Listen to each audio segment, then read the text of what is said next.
साल 1973 जगह निस फ्रांस। यहाँ मौजूद था सोसाइटी जनरल का सबसे सुरक्षित वॉल्ट। लोग कहते थे अगर दुनिया में कोई जगह पूरी तरह सुरक्षित है तो वो यही है। 20 टन स्टील का दरवाजा, मोटे कंक्रीट की दीवारें, ऐसा लॉक सिस्टम जिसे तोड़ना लगभग नामुमकिन था।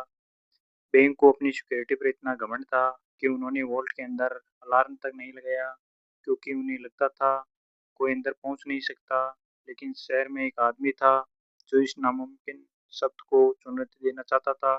उसका नाम था अल्बर्ट स्पाइगेरी। दिन में फोटोग्राफर, रात में मास्टरमाइंड। अल्बर्ट सीधे बैंक गया। ना हथियार ना धमकी, उसने मुझसे एक छोटा सा सेफ्टी लॉकर किराए पर लिया। कई दिनों तक वो बैंक आता रहा, मुस्कुराता, बातें करता जैसे एक आम ग्राहक। लेकिन अंदर ही अंदर वो बैंक की हर कमजोरी पकड़ रहा था। फिर एक दिन उसने अपने लॉकर के अंदर एक छोटी सी अलार्म घड़ी रख दी। रात में घड़ी बजती रही, 1 घंटा, 2 घंटा, पूरी रात, लेकिन बैंक में कोई नहीं आया। उसी पल अल्बर्ट समझ गया वॉल्ट के अंदर कोई अलार्म सिस्टम नहीं था। अब उसे सिर्फ अंदर पहुंचने का रास्ता चाहिए था, और वो रास्ता बैंक के ऊपर से नहीं, नीचे से आने वाला था। बैंक के नीचे था शहर का पुराना सीवर सिस्टम, अंधेरा, गंदगी, जहरीली गैसें। लेकिन अल्बर्ट और उसकी टीम के लिए यही रास्ता था करोड़ों तक पहुंचने का।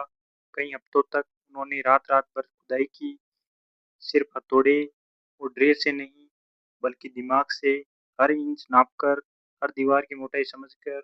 अगर एक भी गलती होती तो पूरी सुरंग ढह सकती थी या बैंक को भनक लग सकती थी। लेकिन किसी को पता नहीं था। धीरे धीरे सुरंग वोल्ट की दीवार तक पहुंच गई। अब उनके और अरबों के बीच सिर्फ एक दीवार थी। 18 जुलाई 1973, शनिवार की रात। बैंक बंद हो चुका था। ऊपर लोग पार्टी कर रहे थे, नीचे इतिहास लिखा जा रहा था। गैंग शिविर की रात से अंदर घुसी, उन्होंने वोल्ट की दीवार काटी, और फिर फ्रांस का सबसे सुरक्षित बैंक उनके सामने खुला पड़ा था। सैकड़ों लॉकर, ज्वेलरी, केस, सोना, हीरे। उन्होंने जल्दबाजी नहीं की। वो अंदर लगभग 27 घंटे रहे। हाँ, 27 घंटे। उन्होंने खाना खाया, वाइन पी और आराम से लॉकर खोलते रहे। उन्हें पता था कोई उन्हें पकड़ने नहीं आ रहा है, क्योंकि किसी को पता ही नहीं था कि वो अंदर हैं। जाते जाते उन्होंने वोल्ट का दरवाजा अंदर से वेल्ड कर दिया, ताकि सोमवार सुबह बैंक जल्दी खुल ही ना सके।